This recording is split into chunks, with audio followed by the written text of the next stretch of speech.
আমার নামাজ যে ছুটে গেল, আমার তো গোনা হইয়া গেছে, অহন কিতা করো? আপনি যত বড় গোনা করেন, খেয়াল করেন, মনোযোগের সাথে শুনেন, আপনি যদি পাহাড় পরিমাণ গোনা করেন, আপনি গোনা করতে করতে করতে করতে ক্লান্ত হয়ে গেছেন, কিন্তু আবার আল্লাহ মাফ করতে গিয়ে ক্লান্ত হয় নাই। সুবহানাল্লাহ বলবেন না?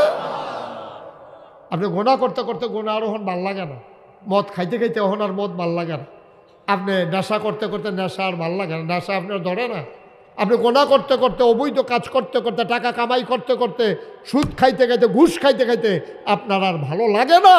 এখন আপনার চিন্তা লাগছে, ওহন আমি কি করব? আল্লাহ নবীর কাছে একদিন জিব্রাইল এসেছে, নবীজি বৈশা রয়েছে, সামনে অনেক মানুষ আপনাদের মতো বৈশা রয়েছে। জিব্রাইলে আইয়া নবীর কানে কানে সালাম দিছে। নবী কয় আলাইকুম আসসালাম রহমতুল্লাহ। নবীজি কয় আপনারা সাথে সাথে একটা এরকম সাইড টক করে করে মাহফিলটারে কি করতেছেন আপনারা?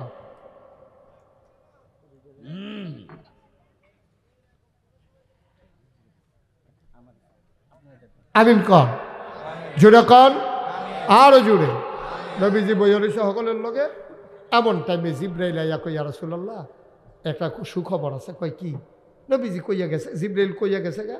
নবী সবাই দিছে, ও সবাই শুনো। কয় কি?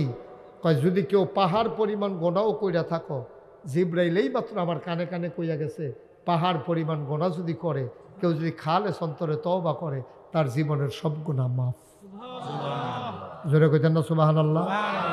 এই কথা কনের লগে লগে সাহাবারা কয়, ইয়া রাসূলুল্লাহ আপনি আপনার কোথাও তওবা করাই দেন, কোথাও তওবা পড়াই দেন। সবাই পড়ো তো, সবাই পড়তেছে আস্তাগফিরুল্লাহ আল্লাযী লা ইলাহা ইল্লা হুয়াল হাইয়ুল কাইয়্যুম ওয়া আতুবু ইলাইহি আস্তাগফিরুল্লাহ আস্তাগফিরুল্লাহ আস্তাগফিরুল্লাহ। সবাই তওবা করছে।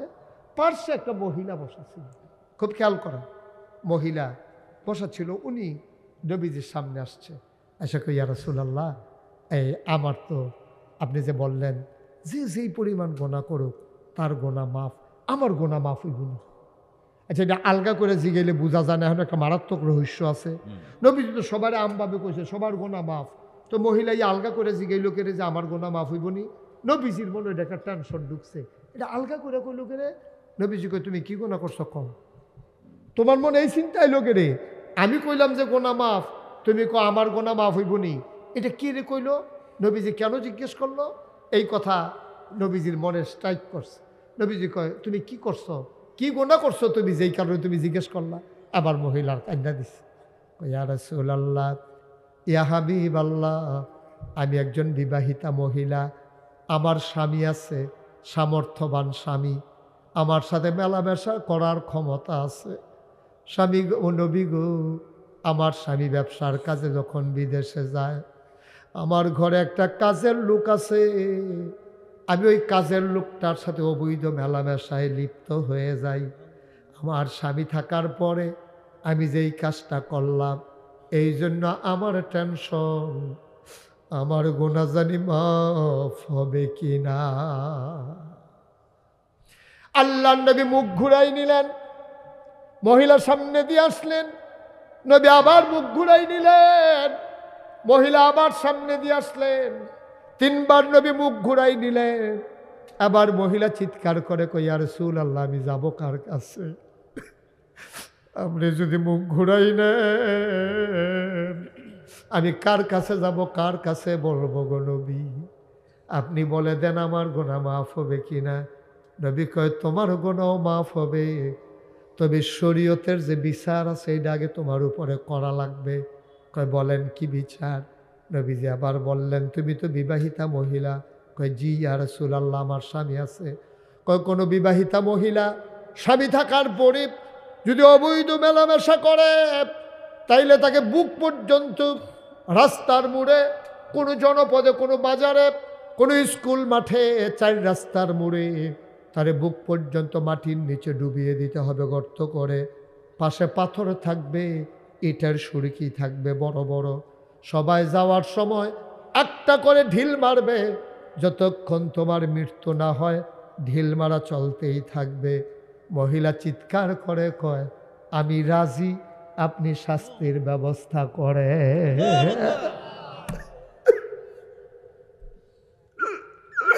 আমি রাজি, আমি জাহান্নামে আগুনে যাওয়ার চাইতে দুনিয়ায় ঢিল খাওয়া মেরে মরে যাওয়া অনেক ভালো গো নবী। আমি শুনেছি জাহান্নামের ভিতরে নাকি রক্ত আর পুষ খাইতে দেবে।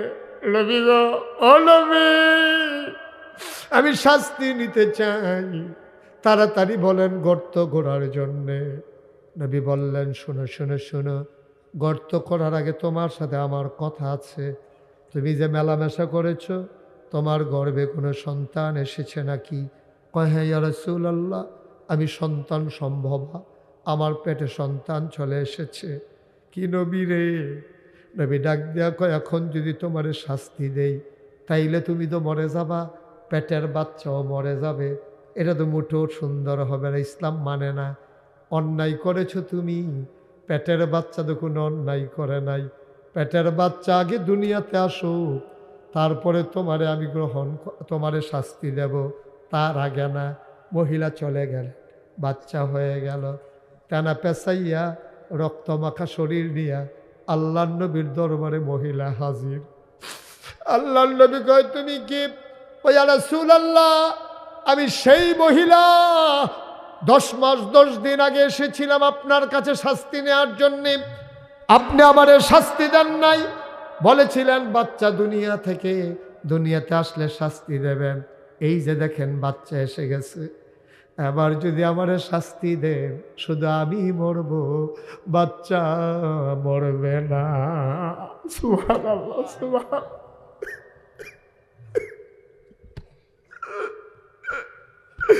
আল্লাহর নবী ডাকতে কয়, মহিলা গো,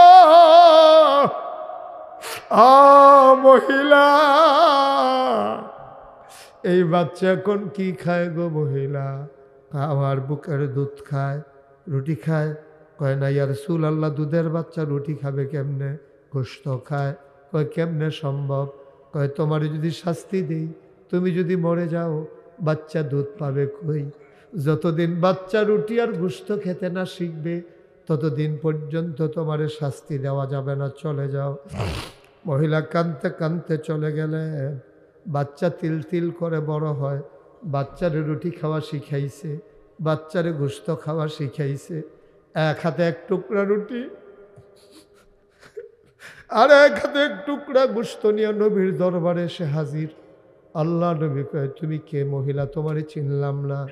কই, ইয়া রাসূলুল্লাহ, আপনি আমাকে ভুলে গেছেন।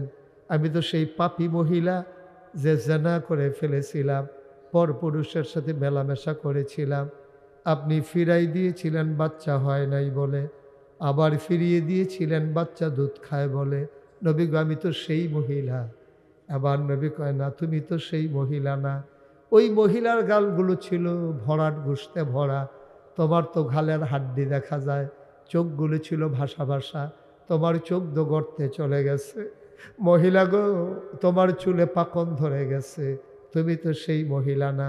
মহিলা কান্দে আর কয়, নবী গো, আমি সেই মহিলা। আমার গালগুলো কেন আজকে হাড্ডি বের হয়ে গেছে জানেন নাকি? আমি যখন প্রচণ্ড খিদা নিয়ে খাইতে যাই, খাবার যখন মুখে দিতে যাব, কে যেন পেছন থেকে ডাক দেয়া কয়, খাও, জনমের খাওয়া খাও, জাহান্নামে গেলে এই খাওয়া আর পাইবা না। রক্ত দেওয়া হবে, পৌঁছ দেওয়া হবে, গরম পানি দেওয়া হবে, কাঁটা দেওয়া হবে। এখনই রুটি খাও, গোশত খাও, এইখানে আর পাইবা না। আমি আর খাইতে পারি না। আমার না গলা দিয়া খাবার নামে একটা শক্ত পাথরের মতো, কাটার মতো কি যেন গলায় আটকে থাকে। আমি খাইতে যাই, আমি খাইতে পারি না গো নবী। আমি যখন ঘুমাইতে যাই, আমার যখন মনে পড়ে জাহান্নামের আগুন আমারে ধাউ ধাউ করে পুড়াই ফেলবে, আমি ঘুমাইতে যাই আর ঘুমাইতে পারি না গো নবী। ও নবী, তাড়াতাড়ি আমারে শাস্তি দেন। শাস্তি পাওয়ার আগে যদি আমি মরে যাই, শাস্তি পাওয়ার আগে যদি আমি মরে যাই, নবী আমার শাস্তি পাওয়ার আগে যদি মরে যাই, তাহলে জাহান্নামের আগুনে আমি কেমনে থাকবো? রক্ত আর পুজ আমি কেমনে খাবো গো নবী? তাড়াতাড়ি শাস্তি দে। আর আপনি দোয়া করে দেন আল্লাহ যেন আমারে মাফ করে দেয়। নবী বললেন, এটা কেমন মানুষ, এইভাবে বারবার ফিরে আসতে তো আমি দেখি নাই। এই মহিলাটা তো পালাই গেল, পারত, শাস্তি মাথা বেঁধে নিতে চায়। এই মহিলা কি পাগল নাকি? আল্লাহ নবী বললেন, গর্ত করে দাও রাস্তার মোড়ে। গর্ত খুঁড়ে দেওয়া হলো, মহিলাকে বুক পর্যন্ত দাবিয়ে দেওয়া হলো। নবী যে আকাশের দিকে চায়, আল্লাহর কি মায়া নাই? আল্লাহ কি রহমান রাহিম না? এতবার মহিলারা আসার পরে তারপরে আল্লাহ কেন ক্ষমার ঘোষণা দেয় না বুঝলাম না। আল্লাহর নবী বারবার তাকায় যে জিবরাইল কেন আসে না। নবী জিবরাইলের অপেক্ষা করতেছেন, না কোনো খবর নাই। শরীয়তের নবী, মাসালা তো প্রয়োগ করাই লাগবে। নবী হুকুম করলেন, মারো, পাথর মারা শুরু করো। পাথর মারা হলো, মাথার ভিতরে পড়ে ফিনকি দিয়ে রক্ত ছুটলো। পাশে একজন সাহাবা দাঁড়িয়েছিলেন, ওই সাহাবার গায়ে মহিলার গায়ে রক্ত লেগেছে। সাহাবা নাক ছিটকালেন, আহারে পাপী একটা মহিলার রক্ত আমার গায়ে এসে লাগলো। নবীজি দেখলেন, ডাক দিয়া বললেন, এদিকে আসো, তোমার কি মন খারাপ? কাহা ইয়া রাসূলুল্লাহ, পাপী মহিলার রক্ত আমার গায়ে লেগেছে, এই জন্য মন খারাপ। আল্লাহ নবী ডেকে কয়, শোনো, মহিলাটা যেমনে বারবার আমি নবীর কাছে শাস্তি নিতে এসেছে, বারবার যেমন করে আল্লাহর কাছে তাওবা করেছে, আল্লাহ তাবারক ওয়া তাআলা তার জীবনের গুনাহগুলা মাফ করাইয়া তার রক্তটারে এত মর্যাদা দিয়েছে, গোটা পৃথিবীর গুনাহগার বান্দা বান্দি গুলারে জান্নাতে নেওয়ার জন্য এই মহিলার রক্তটাই যথেষ্ট হয়ে যাবে।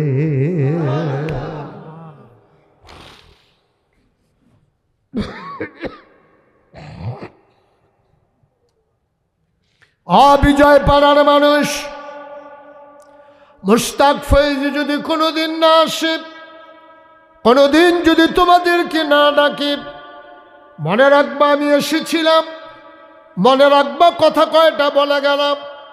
পাহাড় পরিমাণ গুনাহ করেছো, গুনাহ করেছো, গুনাহ তো করবাই, আদম সন্তান গুনাহ করবে, এটাই স্বাভাবিক।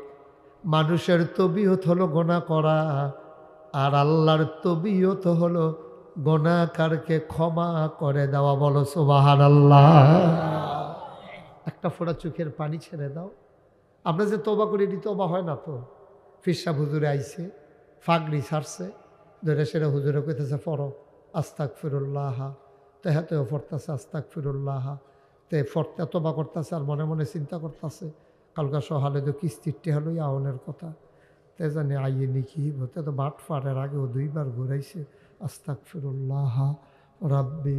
তওবাও করতে আছে, কিস্তিরটি চিন্তাও করতে আছে। তুমি তওবা করে তুমি মস্কারা করেছো, ঠিক কিনা কও? এগুলোর নাম তওবা না, এটির নাম তওবা না। মাঝ রাতে ঘুম ভেঙে গেছে, ঠান্ডা পানি দিয়ে অজু করি, তুমি সাজদার ভিতরে গিয়া গোনার কথা মনে পড়ছে, গাল বাইয়া বাইয়া টপ টপ করে পানি পড়তাছে রে। তুমি আল্লাহর কুদরতি ফাউডির আঞ্জা দিয়া ধরে রাখছো, তুমি আল্লাহরে ডাক দিয়া কইতাছো, মাওলা দুনিয়ার কেউ জাগনা নাই, সবাই ঘুমাই গেছে, আমি তো ঘুম নাই। মাওলা আমি ছাড়া তোমারে ডাকার মতো অনেক আল্লাহ আছে, বান্দা আছে গো, কিন্তু আমি খেয়াল করে দেখলাম আমি ছাড়া তোমারে ডাকার মতো বান্দা আছে, কিন্তু তুমি ছাড়া আমার আর একটাও আল্লাহ না।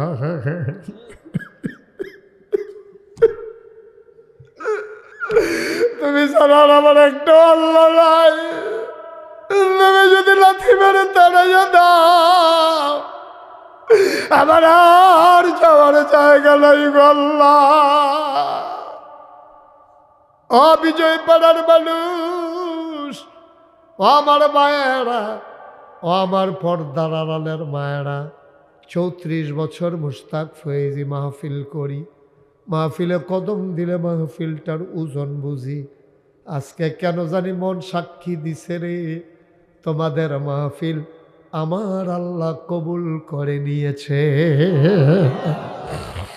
একটা লোক দয়া করে উঠো না, যারা গেছো গেছো, ভালো কাজ করো নাই, ভালো কাজ করো নাই বাবা। প্রত্যেক দিন এখানে মাহফিল হয় না তো, বছরে একবার সুযোগ পাও, সারাটা বছর তো ঘুমাই নেয়, তোমার কেউ ডাক দেয় না তো, আড্ডা মারছো, মোবাইল চালাইছো, চায়ের স্টলে বইয়া বইয়া সময় কাটাইছো, বিড়ি খাইছো বইয়া বইয়া, কেউ তোমার ডাক দিছে না। বছরে একটা রাত মাহফিল হয়, তুমি যাওনের লেগে পাগল হয়ে গেছো গা, তুমি এখানতে বাড়িয়ে যাইতে পারবে, এটা তোমার গ্যারান্টি দিছে। আমার নিজের জীবনের ঘটনা শুনেন, মাহফিল ওয়াজ করতে আসি, এই খালি বাড়ি জেগে তো বিল্লা সাহুল ভাই এরকম এমনিতে উবুত্তইয়া আগাইতে আছে সাইডের ভাই, আমি দেখকেও ডাক দিই না, আমি কইতে কান্দাটা দিয়ে লোক, তে যখন কান্দা বরাবর গেছে আমি কেরা কইছি পরে যে তা ফাল দিয়ে হানো পড়ছে যে, হ্যাঁ তারা প্যান্ডেল করণের লেগে আশা বাস হালাই রাখছে, প্যান্ডেল করে যেডিও ফুটছে, প্যান্ডেল করে যেডিও ফুটছে, আশা বাসটি যে হালাই রাখছে, তে যখন ফাল দিয়ে গিয়া পড়ছে, ফইলে নতুন লুঙ্গিটা সেরেট করে নাই, উষ্টা খাইয়া বুইডাঙ্গুলের নোকটা উল্টে গেছে, সেরেট করে রক্ত ছুটছে, তারে দৌড়াইয়া নিচে হাসপাতালে নিতে হবে, ডাক্তার ব্যান্ডেজ কইরা তার ফাও একটা নালগি দিয়া রাখছে, নিচের ফেল নামাইলে রক্ত ছুটে, উফের ফেল নামাইয়া কোনো মতে রক্তটা বন্ধ করাইয়া তোতে ব্যান্ডেজ করে সারছে। পরে কয় এ স্যার যাই পাও না খেরিলে যাবার রক্ত ছুট, কই কিতা করতাম, এমনি কতক্ষণ থাহেন, রয়েছে 3 ঘন্টা, মাহফিল শেষ হয়েছে, আমরা আখিরে মোনাজাত কইরা আমি বাইতাইয়া ফুটছি, হ্যাঁ তারা এলাকার তারা ঘুমেতে ঘুমাইয়া মাইদি দিয়ে ফেসাব করতে উঠছে, দেহে যেতে রিক্সা দিয়ে আইতে আছে, ইচ্ছা করলে তাড়াতাড়ি জায়গাও যায়, তো তুমি যে গিয়ে হাসপাতালে ভর্তি হয়ে থাকবো, আমরা গিয়ে ঘুমাইয়া উঠাম, তুমি গিয়ে আইবা রিক্সা দিয়ে কেরাং ক্রিং করে আইতে আছে। আরে বড় তুই ইচ্ছা করলে আগে যেতে পারছি না, তো চেষ্টা না করতে পারবি, দেওয়ানের মালিক কেনা নাই, তুমি এখন এই জান্নাতের ভিতরে এখন বইয়া রইছো না তুমি, তো তুমি খালি বাড়ি যে খেতে বললো ধারণা করো, তোমার ব্যাপারে তো নবীজি 1500 বছর আগে কইছে, আল মুমিনু ফিল মসজিদে কাসসামাকে ফিল মায়ে ওয়াল মুনাফিকু ফিল মসজিদে কাত্তাইরে ফিল কাফাস। মুনাফিক যখন মসজিদও যায়, কোনো মজলিসও যায়, মুহাদ্দিসিনে কেরাম এটার ব্যাখ্যা দিছে, কয় দিনের আলোচনায় যখন মুমেন যায়, তখন মোমেনে গভীর পানির ভিতরে মাছটা যেমন আরামে ধুম ধরে বইয়া থাকে, মোমেন মসজিদও গেলে, মাহফিলও গেলে, দিনে আলোচনায় গেলে, কোরআনের খতমে এমনি চুপ করে বইয়া বইয়া হুনে। ওয়াল মুনাফিকু ফিল মসজিদে কাত্তাইরে ফিল কাফাস। আর মুনাফিক যদি কোনো মতে কোনো কারণেতে মসজিদও যায়ও, খাসার ভিতরে পাখিটা যেমন বারণের লেগে ছটফট করে, তে খালি কোমমালা বাড়িব, তে অনেক সময় ইমাম সালাম ফিরানোর আগে তে সালাম ফিরে হ্যাঁ বেড়া আসসালামু আলাইকুম কইয়া সালাম ফিরানোর আগে তো 2-3 বার চাইয়ালায় আবার ফিরাইয়ে, এই কারবারও বাংলাদেশও হয়, ঠিক কিনা কম, তো তাড়াহুড়া করে দিতে না, বা কয়টা বাজে রাইতে কারবারটা কি দেখানো। এখন আমরা সবাই মিল্লা তবা করার দরকার আছে, তবার আগে আমার আটকা মনে পড়ছে, ওই এই সুহেলে কনে আমার আরও বেশি মনে পড়ছে, এই যে কনকনে ঠান্ডার ভিতরে আমরা যারা তখন আর কেউ উঠতেন না, যারা উঠছে তারার কপাল তারা আমরা চিন্তা করে পারতাম না। আমি ফুলার থেকে কই আইছি, তারা মনে করে আমি যে কই বন যাইয়েন না এই ধরে রাখ, তারা মনে করছে আমার সাইডা লাভ আছে। আমি এখনও মাহফিল না করলে আমার কি মাহফিলের অভাব মনে করছে? আমার তো প্রত্যেক দিনে মাহফিল, গতকালকে করছি 2টা, আজ যা একটা রাখছি আর লাগিয়া না নাগাইছেন মাহফিল শুক্রবারে দীক্ষা, আর নইলে আজ যেহেতু আমি 2টা মাহফিল করলে পারলাম না, আগামীকালও করতে, আবার আমার নাগাইছেন মাহফিল শেষ হইব, প্রত্যেক দিন 2টা 3টা কইরা আপনার না করলে আমার তো লস নাই, লস দা আপনার। আমি তো ইচ্ছা করলে আমার কালকে আইতাম করতাম না, আপনি শুনলে আপনার লাভ। আপনি যতক্ষণ বইয়া রয়েছেন জান্নাতের ভিতরে বইয়া রয়েছেন, সুবহানাল্লাহ কইতেন না? আপনি তো জাহান্নামও থাকতে থাকতে জান্নাত সহ্য হয় না। আমরা টিউনু সাহেবের মতো কথা কি কইলি তা যেটা মনে পড়ছে এটা কইলি তামরে। আমরা একবার এক টিউনু আইছিলাম, আমরা বাউন ফাড়া টিউনু সাহেবরা আমি দাওয়াত টাওয়াত দিয়া নাগাইশ নিছি, ভাবলা আমার জায়গাটা নতুন বানছি, আমি কলা গাছ লাগাইছি, এই যে হোমাই কলা 8টা কলা সাইজ, হোমাই কলা হয়েছে 8টা কলার মতো মোড়া। টিউনু সাহেবরে কইলাম যে টিউনু সাহেব না এটা আমার নিজের গাছের কলা, আমার হাতে লাগাই না গাছের কলা, কোনো ফরমালিন টরমালিন ওষুধ মষুধ কিচ্ছু নাই, আর কোনো দমা দিয়া পাইছি না, গাছ পাক না ফাইকা সরছে পরে বাদুরে 2টা খাইয়া সরছে পরে, আর পরে কাটছি, আপনি হাতে 2টা কলা খান, ওটা অসম্ভব, এই কলা খাওয়ানো যেত না। আমি কি আপনি এই কলা খাইতেন না? মানে ভালো কলা তৈরি না, এর আগে ভালো কলা খাইছিলাম, আমার ক্ষতি হয়। আমি কিরে কয় যে ওই যে ভেজাল খাইতে খাইতে তখন এরকম মেশিনটা তখন এরকম হয়েছে, বালাটা দেওয়ার লগে লগে এটা সহ্য করতে পারে না।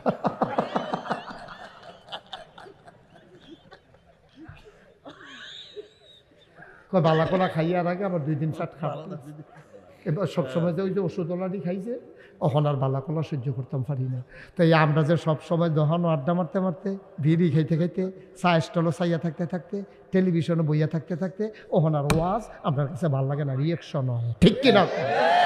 আরে এমনও দিন গেছে রে, দুপুরা লাইয়া পড়ছে বাড়াইতে মাহফিল, এই লুঙ্গি মুঙ্গি লইয়া, এরপরে পরের দিন সকালবেলা মাহফিল শেষ করে এরপরে বাইক গেছে, এটি বানাই না গল্প না, তার আরে জি গাইও, ঠিক কিনা? কও ঠিক আছে বলো, আপনি ধুম ধরে থাকবে সব ঠিক আছে, সব আপনি ঠিক করবেন না মুরব্বীরা?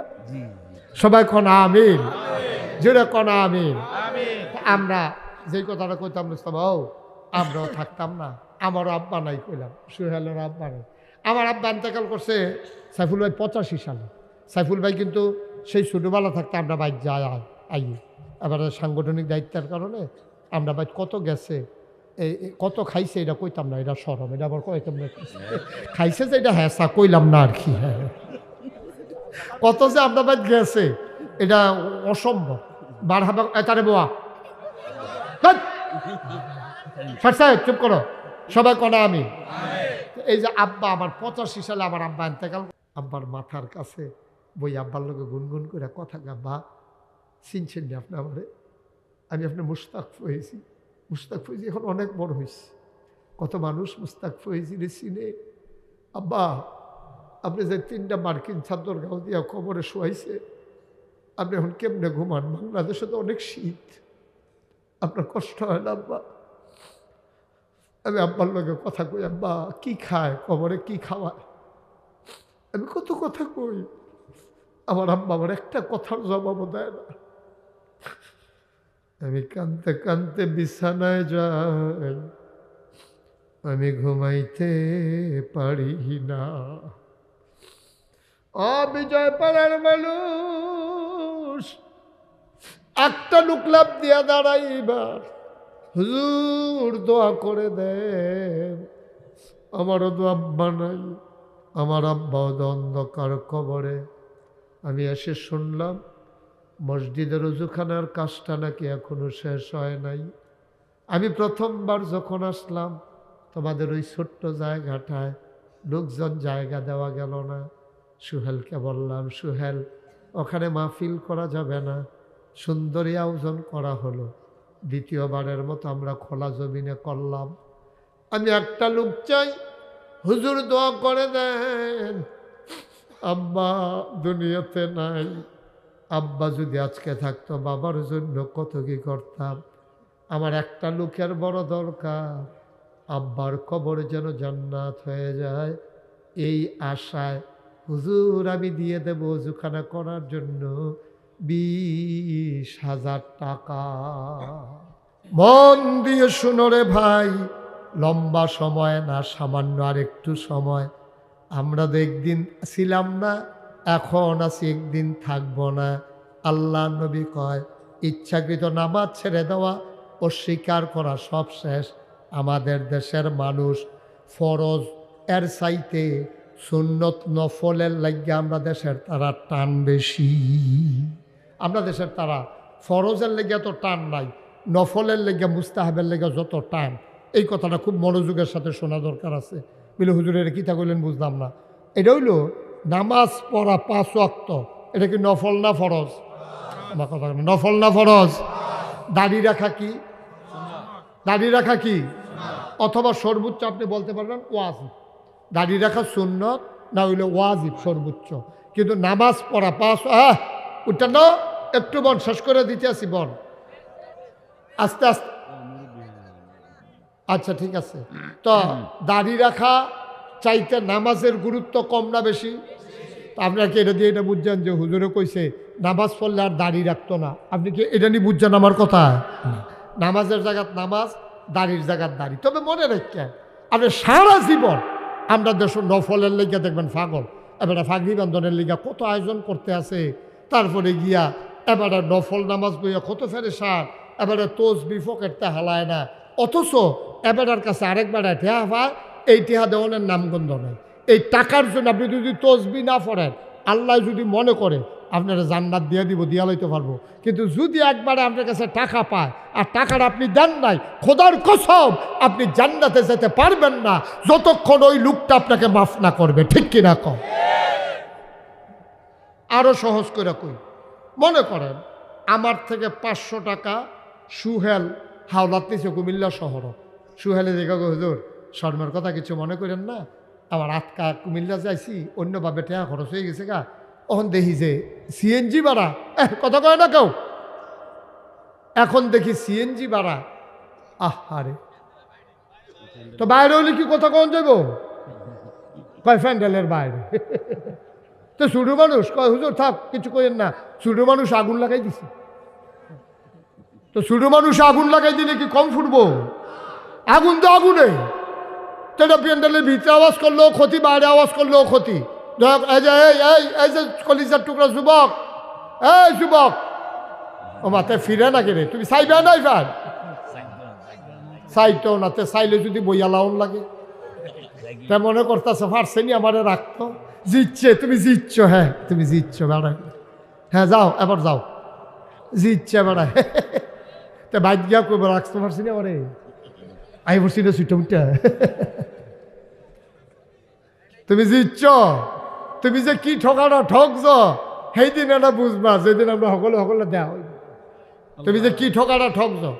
প্রস্রাবের ব্যাগ হইলেই প্রস্রাব করা লাগে না, বা একটু সময় নিয়ে বসেন। এই কি করতেছ? প্রস্রাবের চাপ হইলেই 1-1.5 ঘন্টা রাখা যায়। ছেলে মানুষ তোমরা এত তাড়াহুড়ার কি? আমি কি সারা রাত বইয়ে থাক? ধৈর্য ধরে বসো, বসবানি, বসবো আগে রাখছে আর কি, রাস্তা শেষ হইলে যেন তো গোল্ডেন দিয়ে বাইক ফুরে দেখি তো। তো যেই কথাটা বলতেছিলাম একটু শুনেন, একটু খেয়াল করে শুনেন। আপনি সারা জীবনের নফল আপনি যদি একখানো করেন, সারা জীবনের তাসবিহ তাহলিল আপনি যদি ওজিফা কালাম একখানো করেন, আর যদি আপনার কাছে যাবার ঠেয়া পা, ওই যে সুহেলের কথা কইতাম, সুহেলে আজকে আমার লোকে দেওয়া হয়েছে, ওকে হুজুর আমার তো সবসময় ফকনো ঠেয়া থাকে, আর যদি খেয়াল করতাম পারছি না, মানি ব্যাগ আনতাম মনে নাই, আমি তো কুদুর ফুনমতি যাম, সিএনজি ভাড়াটাও আনতাম মনে নাই, আপনার কাছে 500 টাকা হইব নি, আমি বিকাশে আবার আপনারা পাঠাই দেন। আমি যাচ্ছি নেন না, 500 টাকা তো দিছি, এরও মনে নাই, আমারও আর মনে নাই। সুহেলের শৈল বালা না, ডাক্তার আইছে, একেবারে আইসিউতে নেওয়ার অবস্থা মনে করেন, একেবারে জান্ডা আইয়ে যা আটকা মনে পড়ছে, আরে আমি না কুমিল্লার নাগেশের হুজুরের লগে দেওয়া হয়েছিল, পরে 500 টাকা যে হাওলাত নিসলাম, টেহারা দাম আর দিতাম মনে হয়, হুজুরেও খুঁজছে না, আমিও দিলাম না। এখন আটকা মনে পড়ছে, পরে সুহেলের বউয়েরে কইছে হুজুরের নাম্বারটা হুজুর লাগাওছেন, তো লাগাইছে। পরে সুহেলে কান্দতেছে, হুজুর আপনি আমার খবর পাইছেন না, আমার তো নমুনা খারাপ, তা আমি একটা ফোন দিছি, দোয়া করেন। আর আমি যে 500 টাকা শাসন গাছা নিসলাম, টেহারা তো দিসলাম না, এই টেহারা হুজুর আমি আপনার দেওয়ানের লিগে ফোন দিছি, ওই ফাড়াইতাম আপনারে, বিকাশ নাম্বার আগেরটা ঠিক আছে নি নাকি অন্য নাম্বার আছে? তা আমারও কান্দাইয়া পড়ছে, সুহেলেও কান্দতে আছে। আমি কইতেছি সুহেল আপনি একটা কথা কইলেন 500 টাকা, আমি তা মনে লইয়ে বইয়ে রইছি, সরছে আপনি দেওয়ান লাগতো না, মাফ, সাথে সাথে মাফ। আমি যদি এটা মাফ না করি, সুহেলে জীবনও অকরে হজ গিয়া হাজরা আসওয়াদ ফাতরটারে দইরা অকারে কাবাগরের ভিতরে গিয়া সাজদা দিয়া আল্লাহর কাছে মাফ চায়, আমি যদি 500 টাকা মাফ না করি, সুহেল এটা থেকে মাফ পাবে না। ঠিক কিনা কম? মুসলমান আমার দেশের মানুষ ওই যে নফল লইয়া ফাড়াফাড়ি ফরজের খবর নাই। নোয়াখালীর হুজুর ওয়াজ করতে আছে, সারা জীবনের নফল মিলাইলে একটা ফরজ বানাইতে পারবা না। এখন আমরা এলাকার এক বেড়া খেলিয়াকে হুজুর প্রশ্ন আছে, কত হইলে কি নফলডি ফাও গেল? জীবনে অনেক নফল ফললাম, নফলডি গেল কো? আপনি কুদুর কইয়া দেন কয়টা নফল মিলাইলে একটা ফরজ হয়? নোয়াখালীর হুজুরে জিগাইছে কয়টা নফল মিলাইলে একটা ফরজ হয়? হুজুরে কই জীবনে 40 বছর ধরে ওয়াজ করি, 30 বছর হয়েছে লেখাপড়া করলাম, কোনো কিতাবে তো এই কথা তো পাইছি না কয়টা নফল মিলাইলে একটা ফরজ বানান যায়, এই কথা তো জীবনে কোনোখানে পাইছি না। কি তারে কইতা? হুজুরে ধুম ধরে বইয়া রয়েছে। হুজুরে বুঝছে এটা কিতাব দিয়ে হইতো না, এটা আহল খাটাইয়ে জবাব দেওয়ান লাগবো। নোয়াখালীর তারা ডাব বেশি খায় তো, তার আয়োডিন বেশি, বুদ্ধিও বেশি। হে হুজুরে বুদ্ধি করে সেটা কয় কি তারা জিজ্ঞেসতেন, কয় জিজ্ঞেসলাম হুজুর কয়টা নফল মিলাইলে একটা ফরজ হয়? হুজুর আইস দিয়া কয় যতটা সুপারি গাছ মিলাইলে একটা নারকেল গাছ হয়।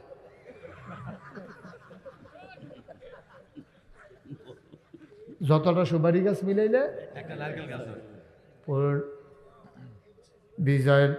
বিজয় পাড়ার মুসলমান, বড়িচঙ্গের মুসলমান, পুনমতির মুসলমান, আমার এলাকার মুসলমান, 1 কোটি সুপারি গাছ মিলাইলে একটা নারিকেল গাছ যেমন বানানো যাবে না, সারা জীবনের নফল মিলাইলেও ফরজ নামাজের ফজরের একটা সাজদার সমান বানাইতে পারবা না, ঠিক কিনা? 1 কোটি সুপারি গাছ মিলাইলে তুমি 1 কোটি সুপারি গাছ মিলাইতে পারবা, কিন্তু নারকেল গাছ হইতো না। তুমি নফল যদি সারা জীবনের টিউ থুবাও, নফল একখানো থু বইব, কিন্তু একটা ফরজের সমান হবে না, ঠিক কিনা? তাইলে 1 নম্বরে নামাজ, 1 ওয়াক্ত নামাজ যেন ছুটে না যায়। নামাজ কি নামাজ? এমন কোন কোরআনের ভিতরে কত জায়গায় যে নামাজের কথা আল্লাহ কইছে, 82 জায়গায় ডাইরেক্ট, এরপরে ইশারা ইঙ্গিতে আরও আছে। আল্লাহ যখন ডাক দিয়া নামাজ ফরজ করছে, আকিমুস সালাহ ইন্নাস সালাতা তানহা আনিল ফাহশাই ওয়াল মুনকার, তোমরা নামাজ কায়েম করো, নামাজ তোমাকে মন্দ কাজ খারাপ কাজ থেকে ফিরাই রাখবে। বলেন সুবহানাল্লাহ। এটা আল্লাহর কথা, আল্লাহর কথা। ভাই ও ভাই, নামাজ যে ছেড়ে দিলেন, ইব্রাহিম আমাদের কি হয়? আব্বারে আব্বা ডাকতে শরম করে, আজাকাত কুজাকাত গিয়া পারো বালা, মাজারও গিয়া মরিয়া। এখন আল্লাহ আব্বারে আব্বা কেবল শরম করে। নাউজুবিল্লাহ বলো, জোরে বলেন নাউজুবিল্লাহ। তাইলে ইব্রাহিম আমাদের কি হয়? আব্বা 40টা পরীক্ষা দিছে, তাইলে উনি যদি আমাদের আব্বা হয়, তাইলে আমরা ওনার সন্তান, আমরা ওনার কি ছেলে মেয়ে, ফুতাইত, ঠিক কিনা বলো? তো আব্বার তো যদি 40টা পরীক্ষা আল্লাহ নেয়, সন্তান হিসাবে 2-4টা পরীক্ষা আমরা জীবনতে নিব, এটা কি বুঝে ধরে? মনে হয় এই পরীক্ষায় যেন ফেল না করা লাগে। আব্বাই কেমনে কেমনে পাশ করছে শুইনা রাখলে আমরাও বিপদের দিন এটা কাজে লাগাইতে পারবো ইনশাআল্লাহ। শোনার দরকার আছে না? 1 নম্বর পরীক্ষা, আব্বা তখন দুনিয়াতে আসেন না। দুনিয়াতে আসার আগেই আব্বার ব্যাপারে এই নমরুদ তৎকালীন সময় একজন রাজা ছিলেন, তিনি একদিন ঘোষণা দিলেন, আনা রাব্বুকুমুল আ'লা, আমি হইলাম সবচেয়ে বড় খোদা। আরো আস্তে কন্যা নাউজুবিল্লাহ। নমরুদ ঘোষণা দিল, আনা রাব্বুকুমুল আ'লা, আমি হইলাম সবচেয়ে বড় আল্লাহ। এখন যখন নমরুদে কইছে আমি সবচেয়ে বড় আল্লাহ, তার যারা উজির নাজির উপদেষ্টা মন্ত্রী এমপি সবাই কয় আপনি আল্লাহ হইতেন না, আল্লাহ হইব কারা, আপনি আমরা আল্লাহ। আল্লাহ তো নমরুদ বড় চালাক মানুষ, সে চিন্তা করলো আমি যে আল্লাহ হইলাম, ওরা যে আর মানে মুখে মুখে সান্ত্বনা দিতেছে হবে না, প্র্যাকটিক্যাল একটা পরীক্ষা নেওয়া দরকার। সবাই ডাক দিছে, মাইথার দিয়ে হাসপাতাল সংলগ্ন ময়দানে আসো সবাই। দেশের সব মানুষ আসছে, নমরুদ এরকম চেয়ারে বসে পা সামনে দিয়ে রাখছে। এখন সবাই এসে নমরুদের পায়ের ভিতরে সাজদা দেয়। নমরুদ ঘোষণা দিছে, সবাই আমাকে সাজদা দিতে হবে আল্লাহ হিসাবে। জোরে বলবেন না নাউজুবিল্লাহ। নমরুদের সাজদা দিছে, নাউজুবিল্লাহ কইতে আছে। আর এখন যে মাজারে গিয়ে সাজদা দেয়, আউজুবিল্লাহ। পীরের পায়ে গিয়ে সাজদা দেয় নাকি দেয় না? মাজারে গিয়া সাজদা দেয় নাকি দেয় না? আমি মাহফিলে গেছিলাম সাতপুর, কি ফুর মাহফিলে গিয়েছি, গেলাম ও তোমরা এলাকায় নতুন কোনো জিনিস আবিষ্কার হয়েছে নাকি? কয় জি হুজুর। আমি কইটা কি? হুজুর মাজারও সাজদা দেয়। আমি আরেকটু উত্তরে আসলাম, এসে যে গেলাম তোমাদের এলাকায় নতুন কিছু আছে? কয় জি হুজুর, পীরের পায়ে সাজদা দেয়। আমি আরেকটু উত্তরে এসে জিজ্ঞেস করলাম ভাই তোমাদের এলাকায় কি? কয় পীরের পায়ের ভিতরে চুমা। ব্রাহ্মণবাড়ি একটা এলাকায় গিয়ে গেলাম ভাই তোমাদের এলাকায় নতুন কিছু আছে? কহ। আমি কই এটা কি? কয় ফিরের বুড়ি আঙ্গুল শুয়ে। আমি কই তোমরা এগুলো লজেন নাই? লজেন সেনা শুইবা মিরা লাগবো, বুড়ি আঙ্গুল শুয়ে লাভ কি? কয় 2.5 বছর ধরে শুইতে আছে। আমি গেছিলাম চিটাগাং। কি গাং? কথা বলা কি গাং? চিটাগাং গিয়ে জিগেলাম আমরা সাতপুর কুমিল্লা ব্রাহ্মণবাড়িয়া মাজারও সেজদা দেয়, ফিরের ফাও সেজদা দেয়, ফিরের ফাও সুমায় বুড়ি আঙ্গুল শুয়, তোমরা এগুলো কিচ্ছু আসি নাকি? জি হুজুর আরেকটা। আমি এটা কি কয়? ফিরের গোসল করায়, হেই গোসলের পানি মুড়িদরা বুতলও বইরা বাইক নিয়ে খায়। খাডাস কারে কয়? খাডাস কি আর গাছ ধরে? একটা মানুষের গোসল করাইলে কত জায়গা বাইয়া পানি যায়। হেবাডার যেই জায়গাটি এই জায়গাটি আমরা আসিনি এটি হেবাডা আবার সাইতেন কইছি এটা বাইক গিয়া সাউন্ড যেত না, এটা হ্যাঁ মাহফিলে বইয়া সাউন্ড শুরু করছে। এটা আসেনিও কত জায়গা বাইয়া পানি আইছে, সবটি জায়গার নাম তো আমি মাহফিলের মাইকে ফাললো কোন যেত না। দাঁড়া মুসলমান, তোমারে বানাইলো আল্লাহ, আকাশ দিল খুঁটি ছাড়া, জমিন দিল সমতল করে, তোমার জন্য কুলু কুলু বেগে বয়ে যাওয়া নদী, নদীর ভিতরে পানি, পানির ভিতরে মাছ, নদীর কিনারে গাছ, গাছের ভিতরে ফুল, ফুলের পরে ফল, নারিকেল গাছের মাথায় ডাব, ডাবের ভিতরে শরবত, আখের ভিতরে রস। সুবহানাল্লাহ কয় না? এই আল্লাহ ফালাইয়া বাজারে গিয়ে সাজদা দাও, পীরের পায়ে গিয়ে সাজদা দাও, সুমাও সু, গোসলের পানি খাও, এই কাজ করবেন কেউ? আল্লাহ যেন মাফ করে, সবাই পড়ে আমিন। তাহলে আমরা সাজদা দেবো কারে? চাইবো কার কাছে? ডাকবো কারে? আল্লাহকে ডাকলে জবাব দেয় নাকি দেয় না? প্রমাণ আছে নাকি নাই? সবাই পড়ে না আমিন। এখন সবাই যখন সাজদা দিয়ে, খুব খেয়াল করেন, সূক্ষ্ম কথা, চিকন কথা, একটা কথা হারাইলে অন্য কথা হারাই ফেলবেন। এখন নমরুদরা সবাই সাজদা দিয়ে, কথা মনে আছে তো নাকি? সবাই যখন সাজদা দিতে আছে, গোয়েন্দা কি এন্দা? গোয়েন্দা মানে কি? গোপন খবর গোপনে যে কয় তারে কয় গোয়েন্দা। এটা সব জায়গায় আছে। নমরুদেরও গোয়েন্দা ছিল। নমরুদের গোয়েন্দা কানে আইসা, কানে কানে আইসা কয় আল্লাহ কারে কয়? কথা না, কারে কয়?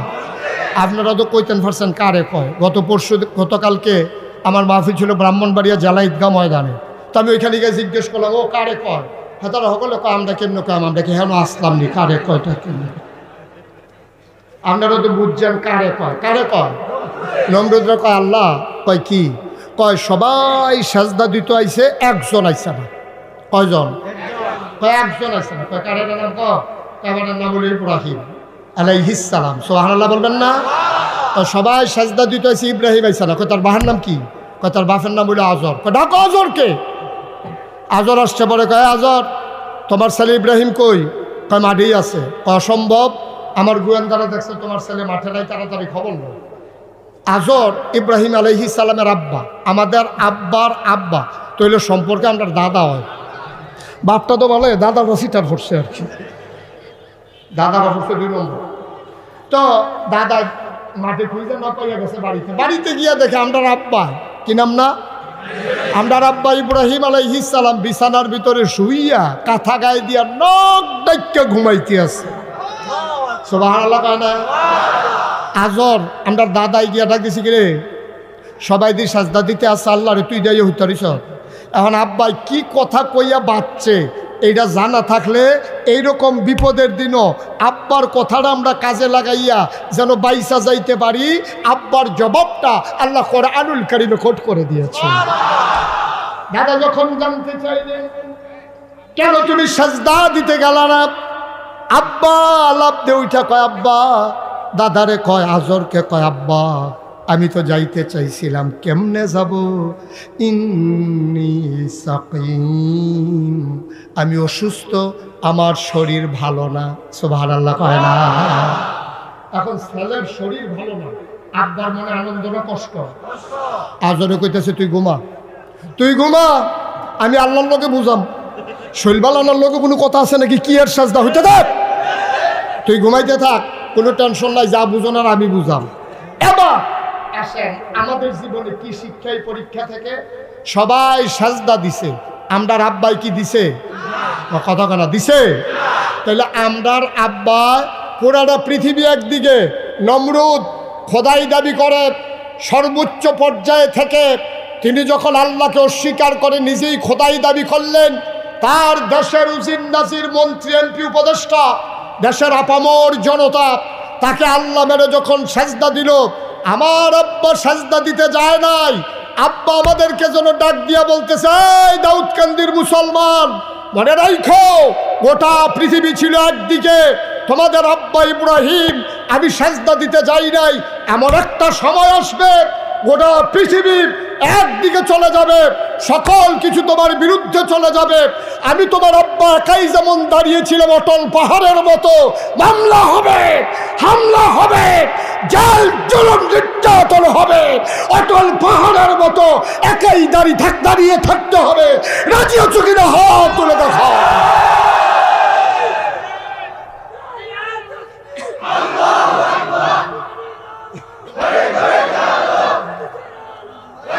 সবাই পড়ে না আমিন, সবাই পড়ে না আমিন। এখন আব্বা প্রমাণ করে গেছে ইসলাম মানতে গিয়া সাথে লোক থাকার দরকার নাই, একাই যথেষ্ট। ঠিক কিনা বলেন? সকল কিছুর ঊর্ধ্বে গিয়ে আপনি ঘোষণা দিবেন। তোমরা মনে করো মুশতাক ফয়েজি পীর সাহেব, এমপি, মন্ত্রী, উজির, নাজির, ওই ভুইয়া চৌধুরী, সরকার, খনকার, পেশকার, এগুলো তোমার আসল পরিচয় নয়। তোমার আসল পরিচয় ইন্নানি মিনাল মুসলিমিন, আমি মুসলমান। ঠিক কিনা বলেন? আর চাইতে বড় কোনো পরিচয়ের দরকার আমাদের দরকার আছে? এই যে আমি যে মুশতাক ফয়েজি, আপনারা পীর সাহেব বলেন, আমারে কি কিয়ামতের ময়দানে পীর সাহেব পেয়ে ডাক দিব? আমাদের এমপি সাহেবদেরকে কি এমপি সাহেব পেয়ে ডাক দিবে? মন্ত্রীদেরকে কি মন্ত্রী বলে ডাক দেবে? যদি নাম নিয়ে ডাক দেয়, মনে রাখবেন, আল্লাহ যদি কয় এই মুশতাক ফয়েজি গোলাম, এই গোলাম আমার এদিকে আসো, আমি বুঝবো যে আমার কপাল খুলে গেছে, যেহেতু আল্লাহ আমাকে গোলাম বলে স্বীকার করেছে, গোলামির বিনিময়ে জান্নাত আমাকে দেওয়াই লাগবে। আর যদি তোমার কয় গোলামের ঘরের গোলাম, তাইলে বুঝবা তোমারও কপাল ভালো, তোমার আব্বারও কপাল ভালো। বুঝলে গেছে কপাল। মার হাবা কয় না, জোরে কয় না মার হাবা। তাহলে 1 নম্বর পরীক্ষায় সবাই সাজদা দিছে, আব্বাই কি সাজদা দিছে? ফেল না পাস, টান্না টুন্না না গোল্ডেনে প্লাস। পরীক্ষা গেল 1 নাম্বার। এইরকম পরীক্ষা না কয়টা? আরো রয়েছে কয়টা? সিফা দিয়া বইও, ফজরের আজানও দিতে পারে, সম্ভাবনা আছে। আমিন বলো।